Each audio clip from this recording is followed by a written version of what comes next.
Sino nakakuha ng iPhone 17 ni Miss Ivana Alawi? Nagkakagulo na yung buong social media. Yung mga tao dahil kay Miss Ivana Alawi na 100 pieces na ipamimigay na iPhone 17. Diyos ko. Grabe. Sa Facebook pa lang meron kasi siya 50 million followers. At yung iba pa niya social media follower, ewan ko na lang million. Sa Facebook lang meron na siyang 8.2 likes.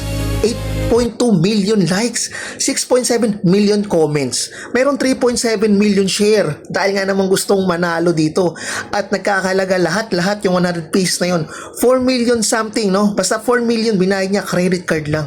Ganyang kayaman ang nag-iisang Ivana Alawi. Pero yun nga lang, may promote na sugal. Okay? Yun lang po, magandang marketing strategy itong ginawa kasi ipa-follow nyo naman yung Casino Plus. Meron siyang gagawin meron kayong gagawin, hindi lang basta gusto nyo mag-comment. Syempre, kailangan nyo i-share, kailangan nyo mag-comment kung anong kulay ang gusto nyo.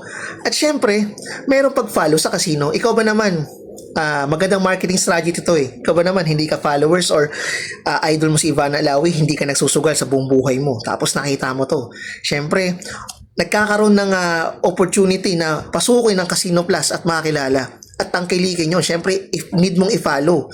No? Ako, hindi ako perfect na tao, no? Hindi ko rin unahan ko na kay si Ivana Alawi. Hindi ko siya, ibig sabihin, hindi ko naman siya hinuhusgahan. No? Sa ganitong sistema, may promote ka pa rin ng sugal. Malaking bahagi ka, kahit sabihin natin, be responsible sa paglaro ng sugal sa online casino. Meron ka malaking bahagi dyan kasi isa kang influencer. Meron kang milyon followers sa buong social media platform. At kahit nga sa mainstream, basta buong Pilipinas, kilala si Ivana Alawi. Di ba? Sino ba naman di nakikilala sa kanya? Pero good marketing strategy ito. Kasi, nakikilala ang online casino. Siyempre, di ba? Magpa-follow para lang makakuha ng iPhone 17. Yun ang masakit na katotohanan at hindi napapansin niya ng iba. Siyempre, nabubulag tayo sa sistema. Di ba? Pero, eventually, influencer ka, may malaking bahagi ka dito. Marami ng buhay ang nasira dyan dahil sa online sugal na yan. Ang dami na, no? Nagkasiraan sa pamilya, nagsisinungaling sa kanilang pamilya, nagkakautang na, binibenta na yung mga gamit dahil nga, kahit di nyo sabihin, dahil nga sa online sugal. Kahit sabihin nyo, hindi ako nagsusugal. Magiging interesado dito yung gusto ng iPhone 17 at dahil dyan, malalaman nila na kung ano sistema ng online sugal na yan, online casino. May part ka dun. Ako, hindi ako sikat na content creator. Hindi ko naman kailangan na talaga sumikat ng gusto rito Ang akin lang, yung prinsipyo natin, no? May mga ibang vlogger, ibang content creator na umalma rito. No? Yun yung mga talagang may prinsipyo.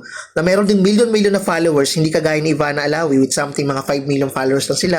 Pero, yun, naninindigan sila sa ganong sistema dahil ayaw nilang makasira. Gusto nila magandang imahe nila na hindi ako nagsusugal, hindi ako nagpo-promote.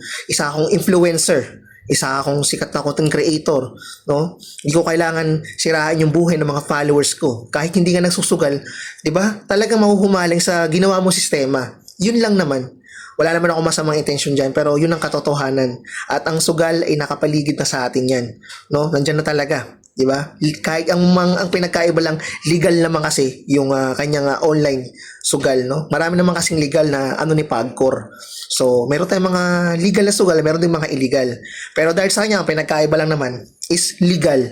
Okay? Pero yung part pa rin yun, sugal pa rin. Yun lang. Peace out.